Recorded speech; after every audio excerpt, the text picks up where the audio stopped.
Pues bueno, bienvenidos a todos. Entonces, hoy el seminario de álgebra de hoy lo va a impartir Miguel Sánchez Álvarez y el título de su plática es Z-Shift de tipo finito y su grupo de automorfismos. Entonces, pues muchas gracias y adelante, Miguel. Sí, bueno, pues muchas gracias por la invitación, Alon. Y bueno, la idea de la plática es introducir los espacios shift, en particular, más precisamente, espacios Z-shift, destacando los de tipo finito, y ver algunas propiedades del grupo de automorfismos de este tipo, de esta clase de sistemas dinámicos topológicos. Entonces, primero vamos a comenzar por introducir el alfabeto, ¿no? Un alfabeto, pues, es cualquier conjunto finito de n elementos. En particular, nosotros pues, vamos a considerar símbolos, por decir algo, del 0 a n-1. Luego, una palabra, básicamente es una función, un mapeo que va de una sección inicial de los números naturales, pues a este alfabeto, ¿no? Entonces, básicamente es una sucesión finita de símbolos de mi alfabeto. El caso n igual a 0, en este mapeo de arriba, corresponde a la palabra vacía. Y entonces podemos definir lo que es la longitud de una palabra. La longitud de una palabra va a ser la cantidad de términos de esta sucesión finita. En particular, la longitud de la palabra vacía es 0.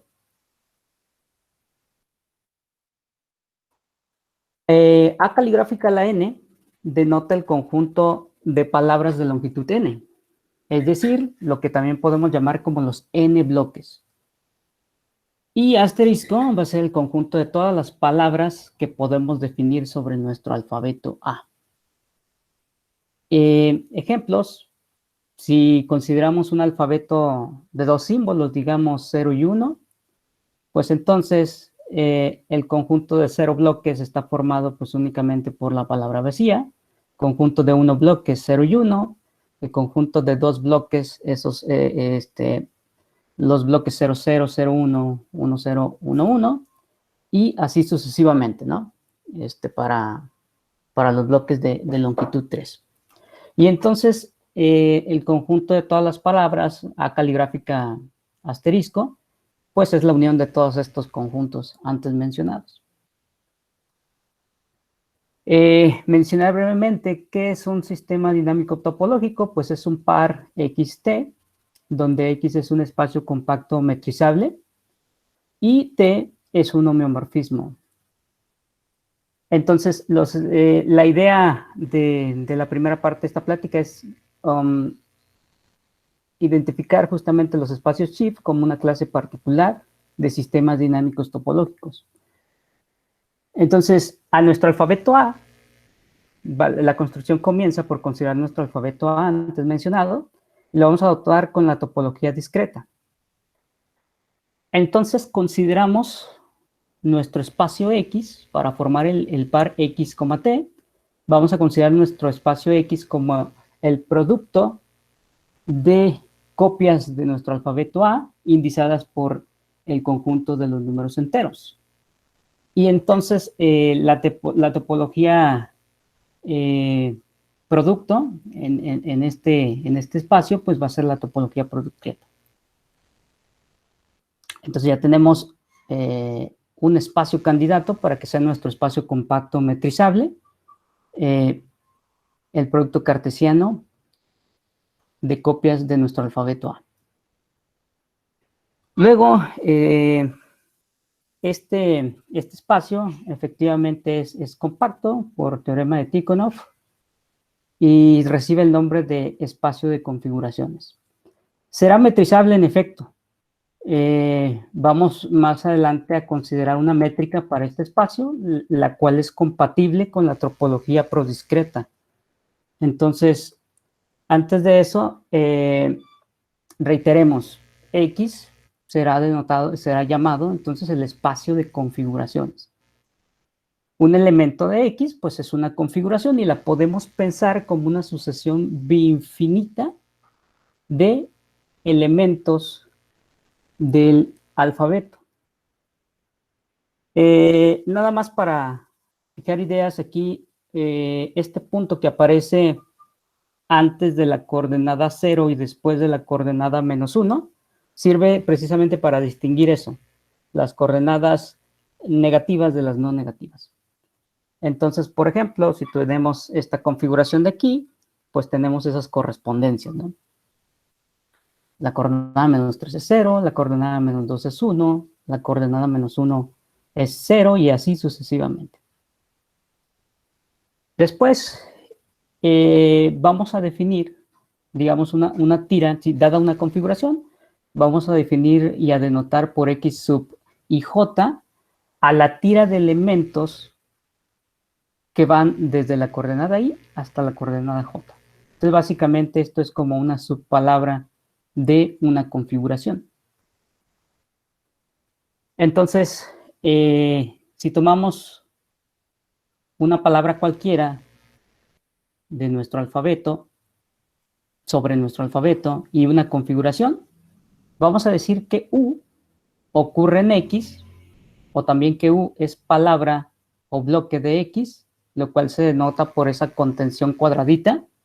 Si existen enteros I y J, tales que este segmento es igual a U. En otras palabras, de la coordenada I a la coordenada J, tenemos efectivamente nuestra palabra U. Entonces, podemos pensarla como una subpalabra, pues, una palabra contenida en nuestra configuración. Hay que recordar ese símbolo, entonces. Y entonces, habíamos advertido que nuestro espacio de configuración será un espacio compacto, pero también es metrizable. De hecho, una métrica compatible con la topología prodiscreta, pues es esta función que aparece aquí. Y bueno, la idea es la siguiente. Se trata de definir naturalmente si son iguales 0 y si son diferentes, pues entonces dos configuraciones diferentes tienen una distancia que es igual a 1 entre 2 a la mínima coordenada, a la coordenada más cercana, digamos, al origen, a 0. Por ejemplo, si nosotros consideramos esas dos configuraciones X y Y que se muestran en pantalla, en azul tenemos las coordenadas, nada más para guiarnos, y esas dos configuraciones difieren en la coordenada -5, en la coordenada -2 y en la coordenada 8. Por lo tanto, la distancia entre estas dos configuraciones pues es 2 a la -2, ¿no? Es decir, un cuarto. Y entonces la idea es que entonces dos sucesiones están cercas y coinciden en un gran tramo de coordenadas alrededor de la coordenada 0. Entre más grande sea el tramo central en el cual coinciden, más cercanas son las configuraciones. Ahora que ya tenemos nuestro espacio compacto metrizable, lo vamos a hacer acompañar por un homeomorfismo, y el homeomorfismo va a ser el siguiente mapeo conocido como el mapeo Chip. Este mapeo lo que hace es tomar una configuración y básicamente mueve una posición a la izquierda para construir una nueva configuración. Entonces mueve los elementos y vamos a tener entonces una nueva configuración. Este mapeo es biyectivo naturalmente. Su inversa es simple y sencillamente el que mueve a la derecha, entonces una posición a la derecha. El mapeo que mueve a la derecha. Y bueno, podemos advertir que esto es un homomorfismo, efectivamente, si nosotros consideramos lo siguiente. Dada una palabra en nuestro alfabeto, podemos definir lo que se llama conjunto cilíndrico. ¿Y qué significa esto? Pues simplemente es un conjunto de configuraciones que tienen coordenadas, un conjunto de coordenadas consecutivas constantes. Por ejemplo, lo que se muestra aquí es, estamos tomando como referencia la palabra U. Entonces, básicamente la idea es que desde la posición K hasta la longitud de U, de K más la longitud de U, pues entonces ahí tenemos la palabra U. Ese conjunto de configuraciones recibe el nombre de conjunto cilíndrico, constituyen una base los conjuntos cilíndricos para la topología prodiscreta. Y naturalmente podemos ver que el mapeo Schiff manda conjuntos cilíndricos en conjuntos cilíndricos. Entonces, básicos en básicos. Es biyectivo, es por lo tanto, por esta cuestión de enviar básicos en básicos, cilíndricos en cilíndricos, es un mapeo abierto. Y no es difícil demostrar con la métrica que este mapeo también es continuo. Entonces, al ser un mapeo biyectivo, abierto, continuo, pues se trata de un homeomorfismo. Entonces ahí está el comentario: los conjuntos cilíndricos constituyen una base para la topología prodiscreta. Entonces ya tenemos nuestro espacio. Nuestro espacio es el par X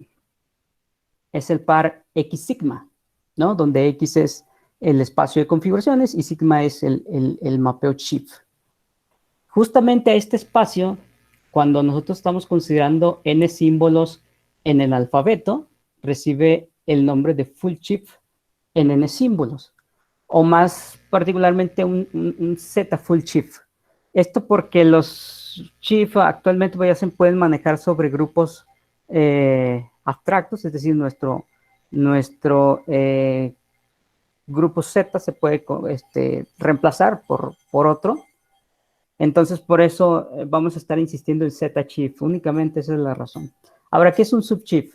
Un subschiff básicamente es un subsistema de este sistema dinámico topológico, y para construirlo, pues requerimos un conjunto compacto, un subconjunto compacto de X. No hay garantía de que todos los subconjuntos compactos de un compacto sea compacto, entonces le vamos a pedir a Y que sea compacto.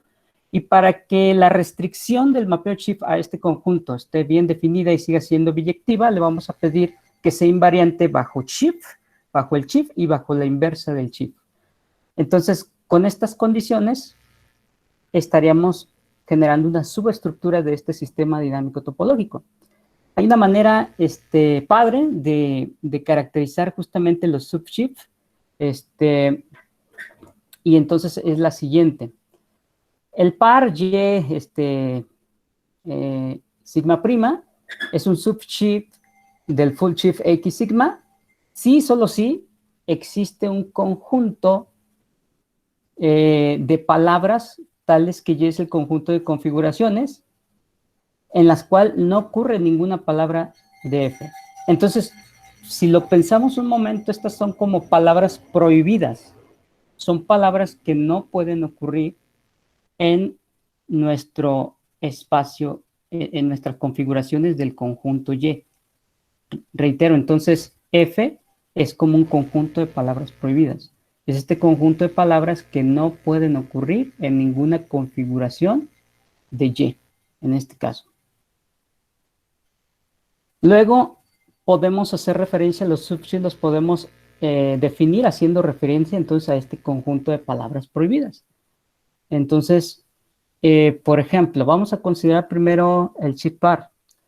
Si yo considero el conjunto de palabras prohibidas como dos unos al inicio y al final, y en medio un número non de ceros, entonces las configuraciones en este Schiff definido por ese conjunto de palabras prohibidas son tales que entre dos unos consecutivos, vamos a decir, no precisamente consecutivos, pero apariciones consecutivas, hay una cantidad par de ceros.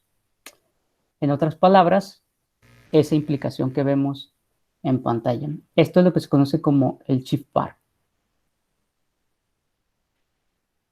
Cuando el conjunto F de palabras prohibidas que definen a un subschiff es finito, entonces tu espacio se va a llamar Schiff de tipo finito, espacio Schiff de tipo finito. Por ejemplo, veamos algunos ejemplos rapidísimos. Si yo tengo un alfabeto que consta de los símbolos 0 y 1, pues entonces el primer ejemplo puede ser: ¿qué pasa si tu conjunto de palabras prohibidas pues es el conjunto vacío? Es un conjunto finito, pero como no estamos prohibiendo ninguna palabra, pues entonces lo que resulta es, de hecho, el full Schiff, ¿no? El full Schiff en dos símbolos. ¿Qué ocurre, por ejemplo, si nosotros excluimos, aquí una disculpa por el subíndice, ¿qué pasa si yo considero ahora el conjunto de palabras prohibidas como el símbolo 0? la palabra de longitud 1, 0. Entonces, definitivamente desaparecemos los ceros de todas las configuraciones y lo único que nos puede quedar, como tenemos solo dos opciones en cuanto a símbolos, pues lo único que podemos generar es una tira de unos. Esto es lo que representa 1 a la infinita. Es únicamente la configuración en donde todas sus coordenadas son 1. Nuevamente, si yo considero, por ejemplo, otro conjunto de palabras prohibidas, digamos las palabras 00 y 01, entonces nuevamente tenemos el mismo chip anteriormente mencionado. Es decir, dos conjuntos de palabras prohibidas diferentes podrían definir el mismo chip. Otro chip interesante es el chip de la razón áurea, y este tiene como conjunto de bloques prohibidos al bloque 1, 1. Entonces, básicamente, podríamos caracterizar este como el conjunto de configuraciones que no tienen dos unos consecutivos. Básicamente, ese sería el chip de la razón de oro. A continuación, si nosotros tomamos un subconjunto de configuraciones, no necesariamente un subchip, entonces denotamos por B caligráfica sub n de x al conjunto de palabras de longitud n que pueden ocurrir en estas configuraciones, ¿no? Entonces, por ejemplo, si yo tengo que x es de hecho el conjunto de todas las configuraciones, pues entonces el conjunto de configuraciones de longitud n que pueden ocurrir en x es de hecho pues el conjunto de todas las palabras de longitud n definidas sobre el alfabeto A caligráfica. Si yo, por ejemplo, considero las palabras de longitud 1 del chip cuyo conjunto de palabras prohibidas es el bloque 1, 1, pues entonces de longitud 0 tenemos únicamente a la palabra vacía. De longitud 1 tendríamos que puede aparecer tanto el 0 como el 1. De longitud 2 podría aparecer cualquier permutación excepto la 1, 1. Y de longitud 3, pues tenemos esas que ven en pantalla. A continuación, vamos a denotar también por B caligráfica de X la unión de todas las posibles palabras que están asociadas a este conjunto X o a este shift X, en caso de que lo sea. Vamos a ver lo que son códigos de ventana deslizante, que después van a ser para los cuales vamos a hacer referencia más adelante cuando hablemos de automorfismos. Y entonces vamos a considerar dos subshifts, y observamos que aquí hay un mapeo que va del conjunto de palabras de longitud n en x sobre x al conjunto de palabras de longitud 1 sobre y. O sea, básicamente al alfabeto de y. Pues. Entonces, ¿qué es lo que es un código de ventana deslizante? Básicamente es lo siguiente. Es un mapeo que envía configuraciones de X en configuraciones de Y, pero de una manera muy especial. Básicamente lo que hace es toma una pequeña ventana, por ejemplo, en pantalla aparece una ventana de longitud 4, y ese mapeo depende de otro mapeo que te da la coordenada específica. Por ejemplo, toma las coordenadas desde -1 hasta 2, y entonces phi lo que hace es darte la imagen que corresponde entonces a la coordenada y sub 0 de la configuración mapeada, pues en este caso. De la configuración, de la imagen de la configuración. Básicamente. Y entonces la ventana puede ser tan grande como una quiera. Puede ser desde 1, 2, 3, un número finito de elementos. Y la idea es que entonces al recorrer nosotros esta regla a lo largo de una configuración, pues estamos generando efectivamente una nueva configuración. Justo es el comentario. Así que la configuración Y está definida a partir de deslizar la regla phi a lo largo de X. Entonces básicamente es una ventanita que se va deslizando sobre una configuración y con una regla muy bien definida en función de esas 3, 4 o n mayúscula coordenadas, pues, como lo dice ahí, ¿no? En este caso tenemos un ejemplo donde la ventanita tenía longitud 4. Eso es un código de ventana deslizante. Algunos ejemplos son los siguientes. Vamos a tomar como referencia la coordenada 0, ¿sí? Entonces, ahí por eso dice phi de x sub 0. Y entonces, por ejemplo, el primer ejemplo de un código de ventana deslizante, pues es justamente el mapeo shift, ¿no? El cual podemos definir de la siguiente manera. Si yo aplico mediante la formulita la coordenada 0 de la imagen de una configuración X bajo el mapeo shift, pues es la siguiente coordenada, es X1, ¿no?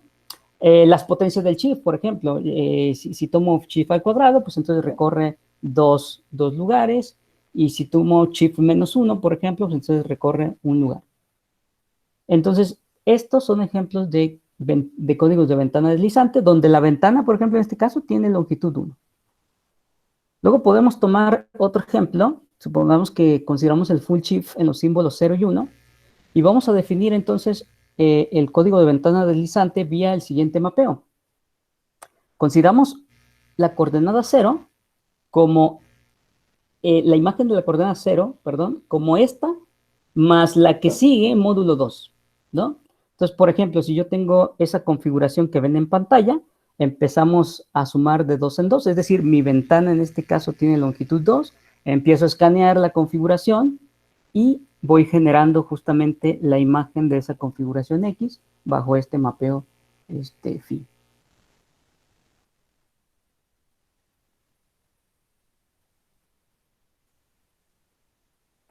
Ok, veamos rápidamente lo que son los shifts de aristas. Bueno, recordemos que si tenemos un grafo dirigido con n vértices, etiquetados, digamos, de 1 hasta n, entonces la matriz de adyacencia es una matriz A de n por n, tal que la entrada I sub j corresponde al número de aristas que van desde I hasta j. Entonces, con esto en mente, nosotros podemos construir un shift asociado a este grafo, pues, ¿no? Entonces, podemos considerar tiras o configuraciones de tal manera que se forman considerando un vértice. Vamos a hacer lo siguiente. Vamos a concatenar símbolos dependiendo, que en este caso representan las aristas, dependiendo una inicial con una terminal, pues, ¿no? Entonces, el vértice terminal, vamos a decir, de la arista X sub K, va a ser igual al inicial de la arista K más 1, dado que estas aristas pues son consecutivas, es lo que estamos diciendo aquí, ¿no? Estas aristas son consecutivas. Entonces, si nosotros formamos tiras infinitas, es decir, concatenaciones de aristas que son consecutivas, o recorridos, pues, en el grafo, pues vamos a generar lo que se llama un shift de aristas definido por la matriz de adyacencia A. De repente se utiliza la notación phi sub A para representar al mapeo shift en este caso. Veamos algún ejemplo. Si nosotros tenemos el full shift, digamos, en dos símbolos, esta vez representemos los símbolos por A y B, y consideremos un vértice que denotemos por 1. Entonces, en este caso, hay la mayor libertad de generar, para generar el full shift, utilizamos la mayor libertad, ¿no? Entonces, básicamente, vamos a tener dos lazos, uno representado por A, otro representado por B, y entonces, en este caso, podemos concatenar cualquier cantidad de A's con cualquier cantidad de B's arbitrariamente, y la matriz de adyacencia, pues, está dada únicamente por la matriz de 1 por 1, cuya única entrada es 2, ¿no?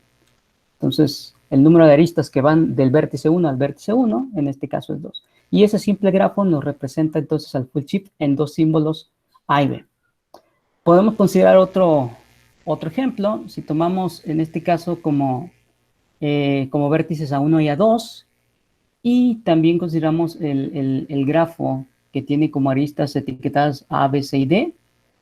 Ese grafo que está ahí, pues tiene una matriz de adyacencia correspondiente a, basta con contar cuántos aristas van de 1 a 2, de 2 a 1 y así sucesivamente, ¿no? De 1 a 1 solo hay una arista, de 1 a 2 tenemos 2 aristas, de 2 a 1 tenemos una sola arista y no tenemos ningún lazo en el vértice 2. Entonces la matriz de adyacencia está dada por esa matriz A definida. Lo interesante aquí es que, por ejemplo, si estamos entendiendo una configuración del tipo A, B, D, C, puede ocurrir perfectamente, ¿no? Porque yo tengo el lazo, entonces hago un recorrido, 2 veces el lazo, luego considero la arista que va de 1 a 2, luego a partir de 2 me voy hasta 1 a través de la arista D, y de 1 me voy a 2 nuevamente a través de la arista C. Entonces, esta pequeña palabra puede ocurrir perfectamente en cualquier punto del chip de aristas definido por la matriz A. Pero, por ejemplo, BC no. ¿Sí? Por ejemplo, puedo ir del vértice 1 al vértice 2 vía B, pero no hay manera de conectar, de ser consecutivo, pues, de que haya un camino consecutivo con la arista C. Por eso esa palabra no puede ocurrir en este chip, en ningún punto de este chip de aristas. Bueno, algunos comentarios al respecto. Si denotamos por gamma sub A al grafo con matriz de adyacencia A, hay que recordar que el número de caminos de longitud n del vértice I hasta el vértice J está dada por la entrada I sub J de la enésima potencia de la matriz A. Entonces, de esta manera contamos los caminos de longitud n. Y el número de ciclos de longitud n, pues entonces estarán dados por los elementos, digamos, de la diagonal principal de la enésima potencia de A. En particular, si los queremos contar todos, pues calculamos la traza de la enésima potencia de A. Una matriz primitiva es una matriz cuadrada tal que cada una de sus entradas es un número real no negativo y existe un número positivo k tal que la késima potencia de A es positiva. Por ejemplo, consideremos la matriz A que aparece ahí en pantalla, empezamos a multiplicarla y a partir de la tercera potencia todas las entradas son positivas. De ahí en adelante, naturalmente, seguirán siendo positivas. Pero si consideramos la matriz B, entonces en la cuarta potencia se cicla y pues es imposible entonces obtener alguna potencia para la cual todas las entradas sean positivas. En otras palabras, A es primitiva, mientras que B no lo es. La idea de mencionar esto es porque el estudio de los grupos de automorfismos clásicamente ha estado enfocado en chips que se llaman mixing o mezclantes de tipo finito y también con entropía positiva que se llama. Entonces, ¿qué es un chip mezclante? Básicamente es lo siguiente, consideramos un chip. Si para todo par de palabras recuerden que B caligráfica de X denota el conjunto de palabras que pueden ocurrir en configuraciones de X. Entonces, si U y V son palabras que pueden ocurrir en configuraciones de X, y existe un N para el cual de ahí en adelante puedo encontrar una palabra que también ocurre en configuraciones de X, o sea, una palabra permitida, llamémosla, de longitud N, que puede enganchar estas dos y entonces pertenecer a nuestro club de palabras permitidas. Entonces siempre encuentro una palabra que puede enganchar a las otras dos y formar así un bloque permitido. Por ejemplo, el chip de la razón de oro es mezclante. Hay una disculpa, debió haber parecido llavecitas. Recordemos que este chip está definido por el conjunto de palabras prohibidas que contiene únicamente al bloque 00. Entonces, es claro que si U y V pertenecen al conjunto de palabras permitidas para el chip de la razón de oro, pues entonces entre ellas yo puedo colocar un 1 a la enésima potencia, ¿sí? O sea, puedo colocar una cantidad n de números 1 entre estas dos, y sigue perteneciendo al conjunto de bloques permitidos para este chip. Entonces, como eso se cumple para toda n mayor o igual que 1, esto es un chip mezclante. Ahora consideremos el espacio chip definido por el conjunto de palabras prohibidas 00 y 11. Este chip no va a ser mezclante, porque si yo tomo a U como el bloque 01 y a V con el bloque 10, pues entonces no existe ninguna W de longitud 2n, tal que al concatenarla con U y V al centro, pues sea una palabra permitida en este chip.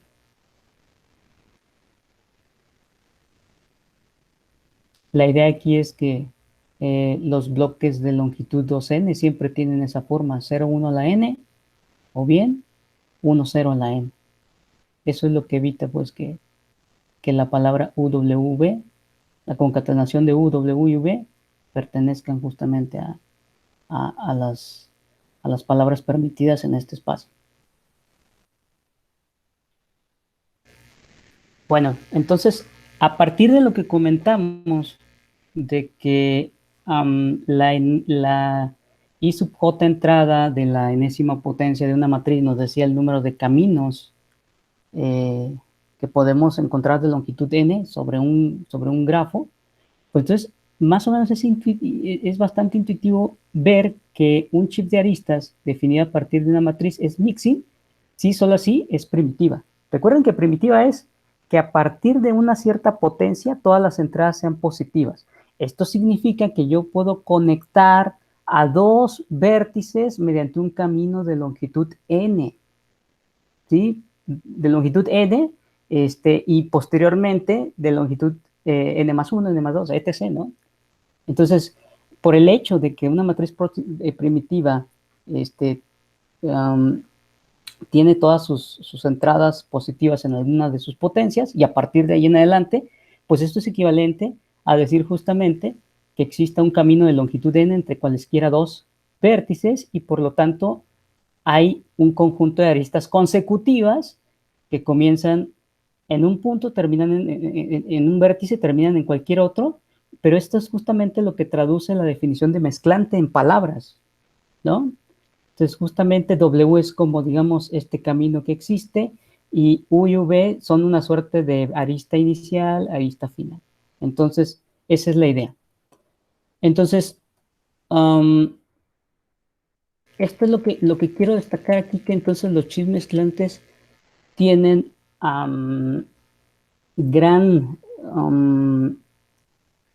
digamos, gran flexibilidad a la hora de hacer construcciones en cuanto a palabras. O sea, es muy flexible construir palabras en chips mezclantes, pues. ¿Qué es la entropía de un espacio chip? Básicamente, la entropía es una manera de medir la complejidad de un espacio. Y lo que hacemos aquí es observar la cantidad de bloques de longitud n que se pueden definir sobre que están permitidos en este chip a medida que n crece. Entonces, cuanto más grande es el número de n bloques, más complejidad tiene el espacio. Este límite que ven en pantalla, pues básicamente lo que está haciendo es determinar el límite sobre una tasa de crecimiento de estos bloques conforme n crece. Hay una manera de entenderlo y llegas justamente a este límite. Por ejemplo, si nosotros tomamos el full chip, entonces, para todo n, el conjunto de bloques permitidos para este chip, pues es justamente el conjunto de palabras de longitud n definidas sobre el lenguaje A. Entonces, pues nosotros podemos hacer el calculito. Ahí, en este caso, nos quedaría logaritmo base 2 de la cardinalidad de A a la n, o lo que es lo mismo n por logaritmo base 2 de la cardinalidad de A. Y si dividimos esto y tomamos el límite cuando n va a infinito, pues obtenemos que la entropía de nuestro chip, de nuestro full chip, es logaritmo base 2 de la carrilineidad de A. Otro ejemplo es que todo chip finito tiene entropía cero, ¿sí? Aquellos chips que tienen únicamente, por ejemplo, dos configuraciones, como lo hemos visto anteriormente con algún ejemplo por ahí, estos tienen entropía cero. Todos los chips finitos tienen entropía cero. Bueno, ¿qué es un automorfismo? En este caso, vamos a tratar de ver qué es un automorfismo. Pues básicamente, si yo considero un espacio chip, un mapeo que va del espacio chip en sí mismo, tal que es un homeomorfismo y que conmuta con el mapeo chip, ¿sí? Se considera un automorfismo. No es difícil convencerse de que el conjunto de automorfismos asociados a un chip o a un Z-chip en particular constituyen un grupo. El grupo se llama el grupo de automorfismos de esta Z-chip. Tenemos un teorema que nos ayuda a caracterizar justamente los automorfismos de un chip. Entonces, si tenemos un espacio chip y un mapeo del espacio X en sí mismo, es lo mismo decir que phi es un automorfismo de nuestro chip X a que sea un código de ventana deslizante definido sobre esto, ¿no? O sea, básicamente todo automorfismo es un código de ventana deslizante. Entonces ya tenemos una manera, de alguna manera, de ubicar automorfismos. Como de alguna manera nosotros para cada tamaño de ventana, si ustedes recuerdan, los códigos de ventana deslizante se definen sobre una ventanita de longitud, digamos, R, que se llaman entonces códigos de ventana deslizante de rango R. Pues para cada rango o para cada longitud de ventana hay un número finito de posibilidades de asignación, ¿no? Entonces, por lo tanto, va a haber un número, cuando tomemos los de todos los rangos posibles, pues vamos a tener que hay una cantidad contable de automorfismos que podemos considerar a través de analizar códigos de ventana deslizante. Se sigue que el grupo de automorfismos entonces es contable. De hecho, este grupo va a ser finito si solo si el espacio chip es finito, ¿no? Que de alguna manera está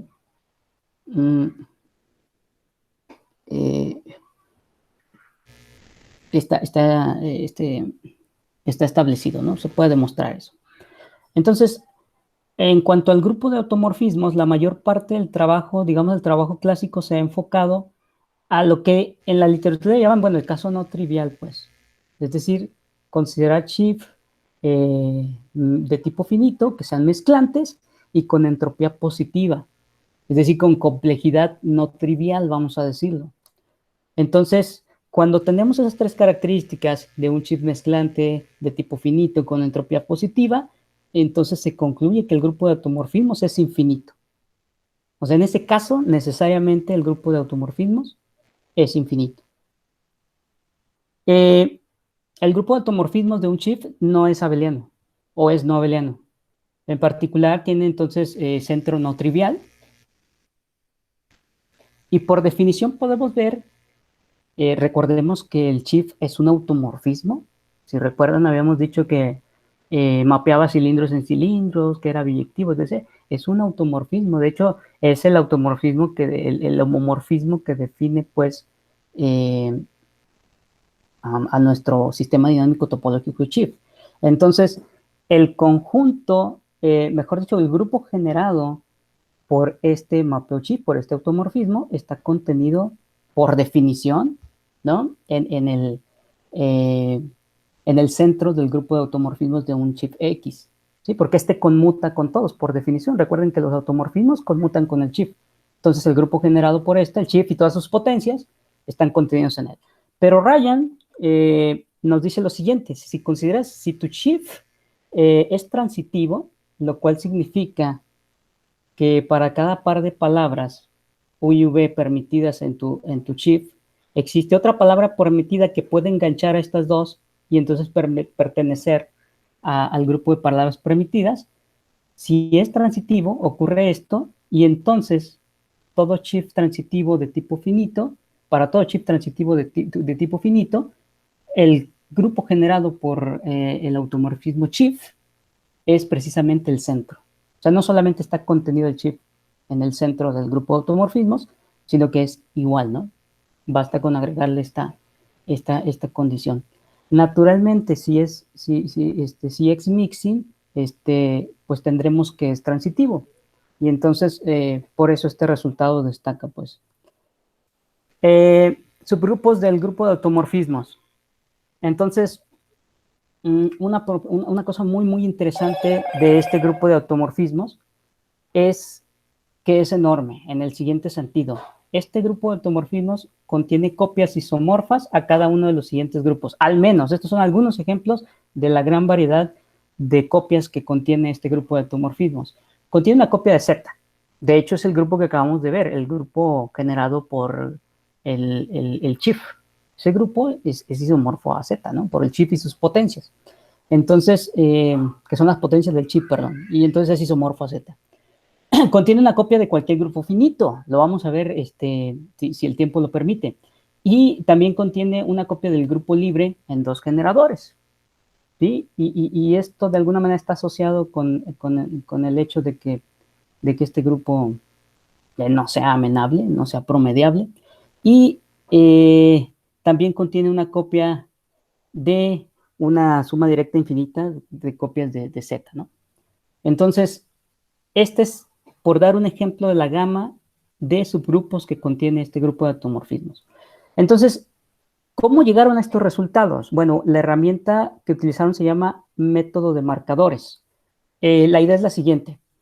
Si queremos construir automorfismos, unos candidatos muy fuertes, mapeos candidatos muy fuertes a hacer automorfismos, son aquellos que reemplazan bloques entre configuraciones. Se puede demostrar que si estos mapeos están bien definidos, son biyectivos y continuos. Más aún van a ser homeomorfismos, perdón. Consideramos, por ejemplo, un ejemplo sencillo. Vamos a considerar el full shift en 3 símbolos, ¿sí? Y consideremos, propongamos un mapeo que hace lo siguiente. Sobre estas configuraciones hace lo siguiente. Reemplaza el bloque 1.2, perdón, por el bloque 0.1 siempre que este aparezca en nuestra configuración. O sea, es la única acción que ejecuta sobre una configuración. Si este mapeo observa que en algún momento aparece el bloque 1.2 como subpalabra de tu configuración, automáticamente lo cambia por 0.1. Bueno, por ejemplo, aquí tenemos en pantalla, si X es esa configuración, entonces la imagen está dada por la segunda configuración que aparece ahí, ¿no? Reemplazando el 1.2 por el 0.1. Pero este mapeo, aunque es bueno y reemplaza palabras, mejor dicho, esta relación, tristemente no está bien definido. Una disculpa por llamarle mapeo, no está bien definido, ¿sí? Perdón, está bien definido, me estoy confundiendo un poco. Está bien definido, no hay ningún problema aquí, pero no es un automorfismo. ¿Por qué no es automorfismo? Porque no es inyectivo. Por ejemplo, si yo me tomo la configuración Y dada por esa que ven en pantalla, pues entonces la imagen de Y y de X coinciden, entonces no es inyectiva esta cosa. No es biyectiva, luego no es un homeomorfismo. Entonces aquí el problema es que no es biyectivo. Veamos otro ejemplo. Podríamos considerar otra vez un mapeo del full shift en 3 símbolos, pero esta vez pedirle que reemplace bloques 0.0 por bloque 0.1. Entonces, si lo definimos así, ¿qué haríamos con una configuración que tuviera coordenadas -1, 0 y 1, 0, 0, 0? ¿Qué podemos hacer con estas? Si observan ustedes, no está bien definido, porque o bien lo vamos a reemplazar por 0, 1, 0, o bien lo vamos a reemplazar por 0, 0, 1, ¿no? En este caso. Entonces, este mapeo no está bien definido. Entonces, el problema es que no está bien definido porque 0, 0 digamos, se traslapa a sí mismo, pues, ¿no? Entonces, ese es el problema. Se traslapa a sí mismo en la configuración 0, 0, 0 y por lo tanto no está bien definido. Entonces, la alternativa aquí es construir automorfismos a través del método de marcadores. Este método nos va a permitir estructurar adecuadamente los automorfismos y evitar este tipo de problemas, manteniendo la idea de reemplazar bloques.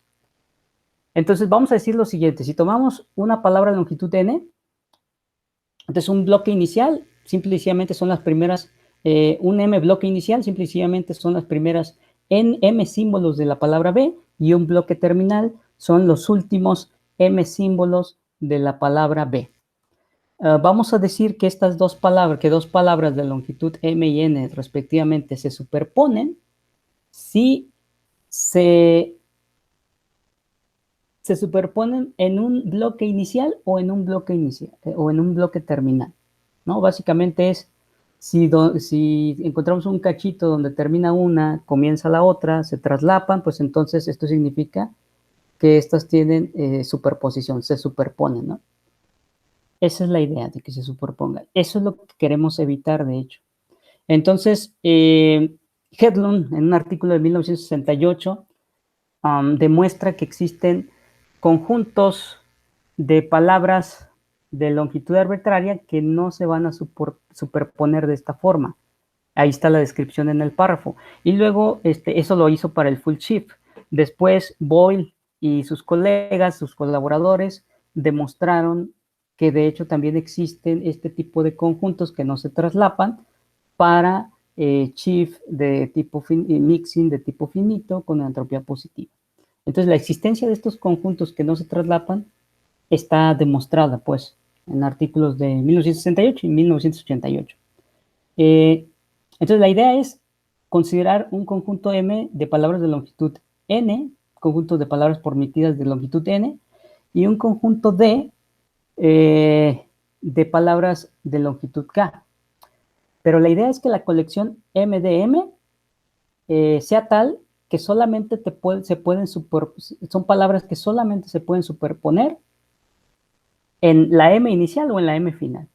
Esta M es lo que se llama el marcador. Es el que nos ayuda a separar los bloques que nos interesan permutar, los que nos interesan reemplazar. Entonces, si yo considero una permutación del conjunto de palabras en D caligráfica, puedo definir un automorfismo de la siguiente manera. Hace lo siguiente. Digamos, si tomo una configuración de manera que la palabra MDM ocurre en dicha configuración, pues entonces este mapeo va a trabajar de la siguiente manera. La imagen de ese segmento desde la coordenada I hasta la coordenada I más longitud de MDM hace lo siguiente, ¿no? Si ocurre esa palabra MDM en tu configuración, lo que va a hacer es reemplazarla por una palabra similar, empieza con M, termina con M, pero al centro deja lo que permute pi. O sea, esta permutación viene dada por pi. Y si no ocurre MDM en tu configuración, entonces la deja intacta, la deja tal cual.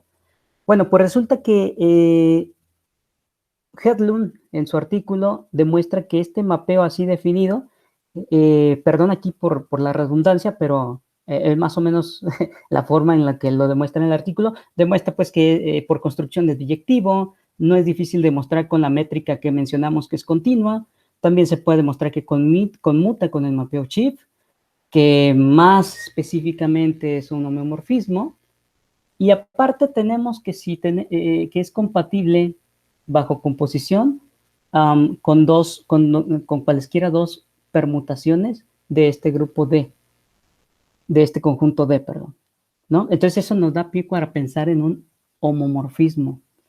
De hecho, si yo considero el mapeo, un mapeo lambda que vaya del simétrico al grupo de automorfismos, de manera que lambda de pi lo hacemos corresponder a pi, lo hacemos corresponder con phi sub pi, entonces esto determina un homomorfismo por la propiedad esta última que vimos, y entonces la imagen del simétrico bajo este homomorfismo es un subgrupo del grupo de automorfismos que es isomorfo al simétrico en D elementos, en el conjunto D. Ahora, la observación clave es esta. Hedlund y Boyle demuestran que ese conjunto de caligráfica puede ser tan grande como uno quiera para una elección apropiada de M. Entonces, esto significa que no solamente el simétrico del conjunto D está metido o embebido en el grupo de automorfismos, sino que más aún cualquier grupo simétrico de orden infinito está metido como copia en el grupo de automorfismos. Entonces, por el teorema de Cayley, esto lo que nos dice es que el grupo de automorfismos posee una copia de cada grupo finito. Entonces, este es el tipo, digamos, de construcciones que siguen los investigadores para demostrar que ciertos grupos están embebidos o incrustados en el grupo de automorfismos.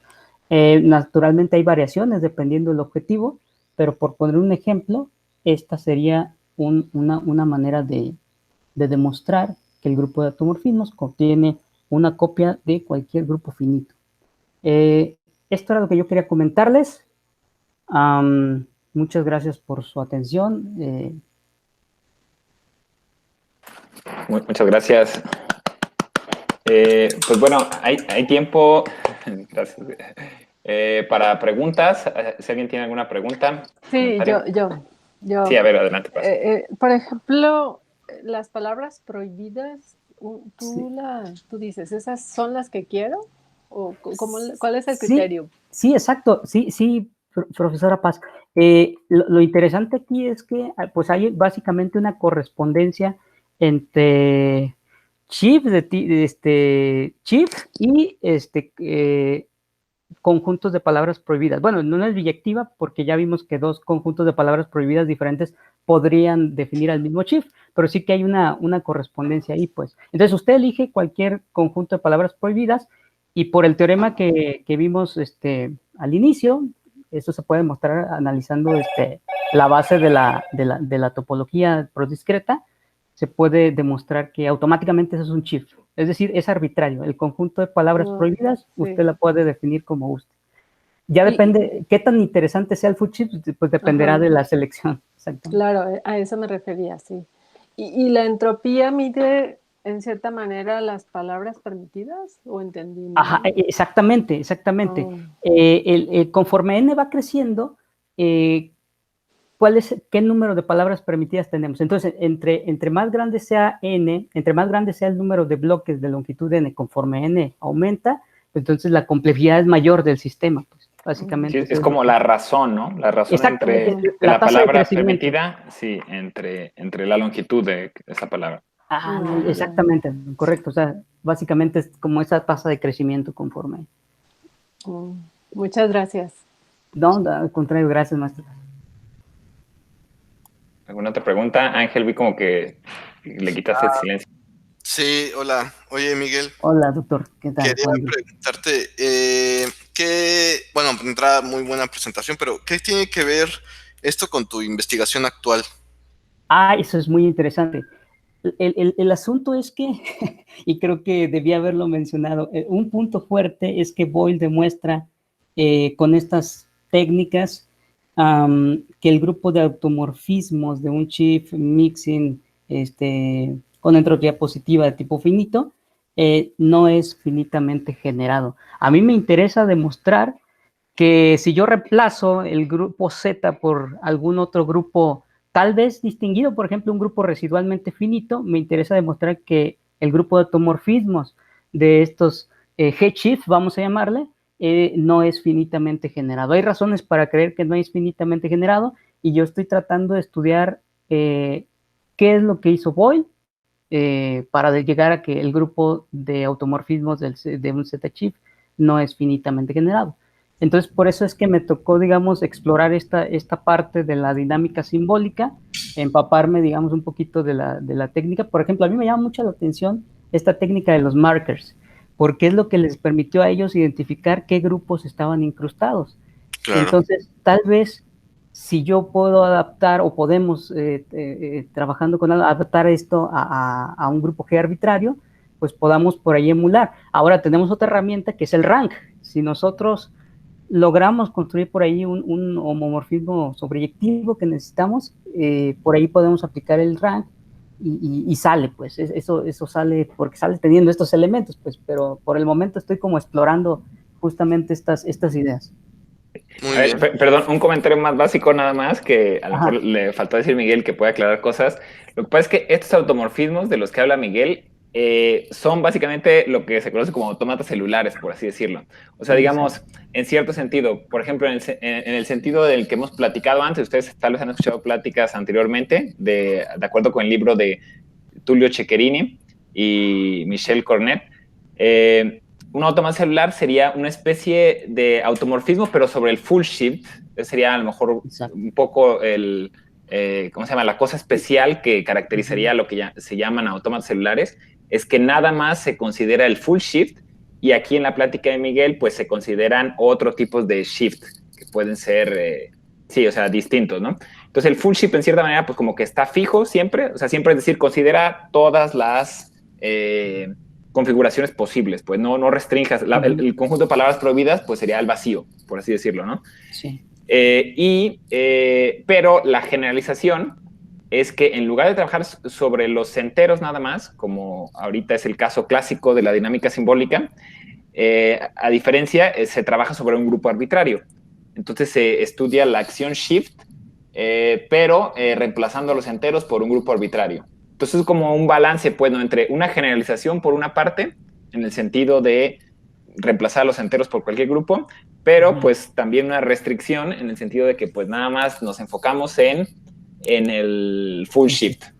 Aunque claro, pues a lo mejor podría después hacerse una generación más todavía, sí, y decir, no, pues hay que estudiar todos los shifts posibles, pero sobre grupos arbitrarios. Entonces, pues no sé qué tantos avances haya. Lo que pasa es que, por ejemplo, sí hay artículos que ya empiezan a asomarse de ahí del 2019, 2020, en donde ya empiezan a hablar de shifts definidos sobre grupos arbitrarios que son mixing y que tienen entropía, bla, bla, bla. Entonces, claro, primero hay que resolver, pues, digamos, el full shift, pero no está descartado que quizás toda esta maquinaria pues pueda encajar tal vez, no sé. Sí. Muy bien. ¿Pero alguna otra cosa, Ángel? No, nada más. Está padre, pues. Sí, tiene que ver con lo que nos había platicado alguna vez Darío, ¿no? Si recuerdas, hace tiempo que vino a darnos una plática. Aquí él también ha estudiado estas cosas. De hecho, me acordé de eso ahorita. Sí. Yo tengo una pregunta, Miguel. En esta última diapositiva, exactamente, ahí hace falta demostrar también que este mapeo lambda mayúscula es inyectivo, ¿no? O sea, no lo mencionaste ahí, pero para que la imagen sea isomorfa a un subgrupo, tendría que demostrarse que el kernel es trivial también. Sí, exactamente. Sí, entonces pues supongo que es algo que también hacen en el artículo por ahí, ¿no? Sí, pero nada más como para que... Exacto, sí, tiene toda la razón, es correcto. Sí, para tenerlo en cuenta, que es como una cosa que esencial también ahí para obtener... Sí. Perfecto, muy bien. Habrá que completar ahí en las notas, perfecto. Sí. Bien. Pues, ¿alguna otra pregunta, comentario? Bueno, pues muchas gracias de nuevo, Miguel. No, pues gracias por su atención, gracias por la invitación. Gracias. Y entonces, pues nos vemos el próximo viernes para la plática de Eduardo. Vale. Sí, gracias. Hasta luego. Bye. Gracias. Adiós, gracias. Gracias. Luego.